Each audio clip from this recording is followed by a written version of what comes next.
Hello, and welcome to the story tree. This tree is an old poplar, and it gives home to a family of squirrels. It's springtime here in Calgary, Alberta. I've come to share a story with you. This is the story of Emily, Child of Earth.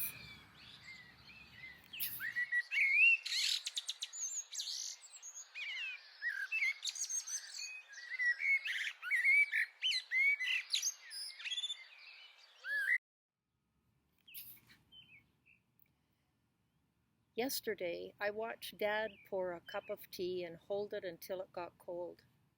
He stared out the window for a long time. Mom has cancer. Chemo makes her tired. Last night, I couldn't sleep. I got up and climbed into bed with Mom. She opened her arms and snuggled me and kissed my forehead. And then I dreamed. I was sitting under a tree. The earth felt warm, and I heard singing. We're mending and weaving and mending and weaving and weaving the world back together.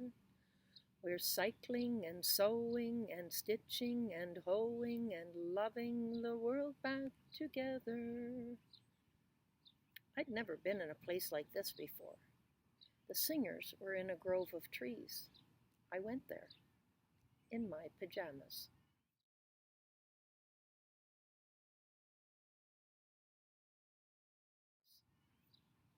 Welcome, child of earth, human one, said one. Who are you?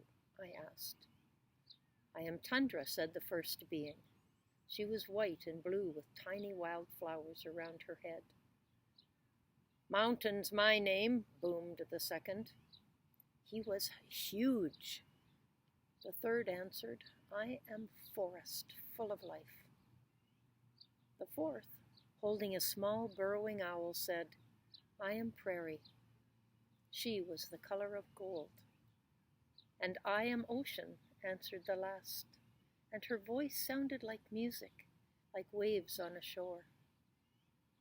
I didn't feel one bit afraid, even though I'd never met spirit beings like this before, and even though I was in a strange place in my pajamas. But dreams are like that. Where am I asked. In our dream, they answered at once. Prairie declared, it's good to know that dreams still work. Work for what? For communicating with children of Earth. It's really the best way now, she said.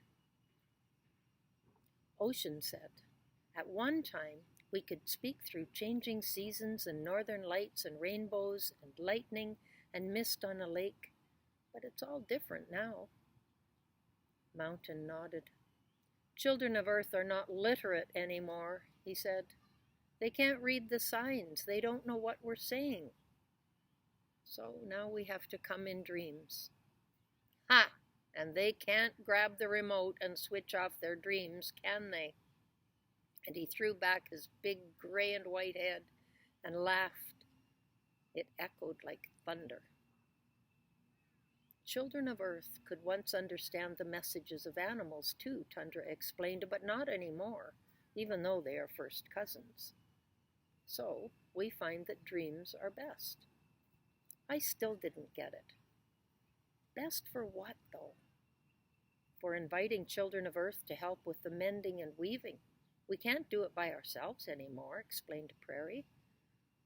I don't think I know how to mend or weave, I said. Oh, that doesn't matter. What matters is that you want to help. You see, our mother is sick. Oh, I know what it's like to have a sick mom. I do too. I'll help. You will? Breathed Prairie. You do? Exclaimed Tundra. Mom has cancer, I said. She's getting better now, but cancer is hard. What happened? Asked Forest. How did you help her? Well, what you do is find out what the problem is. Our mother's defenses are overwhelmed, Ocean sighed. It's hard for her to heal herself. Mom felt overwhelmed too, I said. cancer changed our lives. Yes, Ocean said sadly, being sick changes everything. We had a lot of help, I recalled. We couldn't do it alone.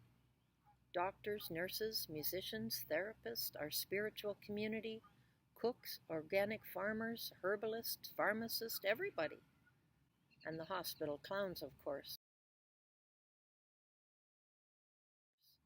Mom always says laughter is the best medicine.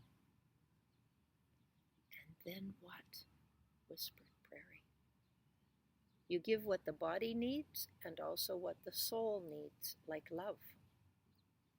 Emily, said Mountain, you know a lot about mending and weaving. That's why we're in this dream together. Do you think this could help our mother too? Where is she? I asked.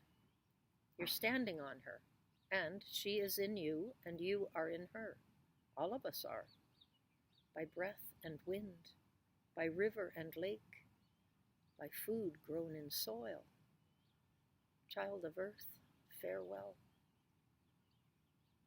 The grove of trees shimmered, the beings sang, and then everything faded away. The morning sun streamed through a crack in the bedroom curtains.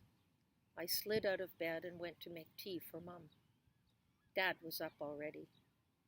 I had a dream, I said, and I told him everything. More bike lanes and solar energy would help, he said. At school, I talked to my friend Jamie. I had a dream, I said, and I told him everything.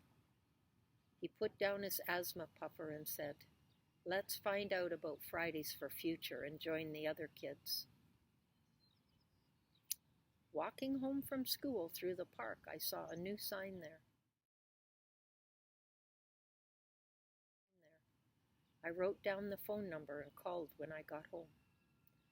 A woman told me that the city sprays weeds so that people can have nice grass. It's not illegal, she said, and we put signs out. But rabbits can't read.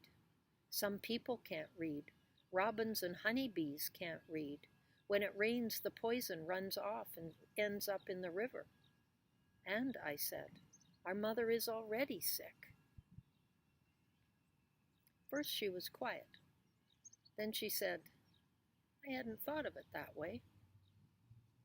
I will let the mayor and councillors know that you phoned. Last night I dreamed again. The spirit beings were singing in the grove again. I went there. I told them everything. Our mother will be glad to know, said Ocean. Thank you, child of earth. We're mending and weaving and planting and tending and blessing our world back together. Thank you for coming to the story tree. See you next time.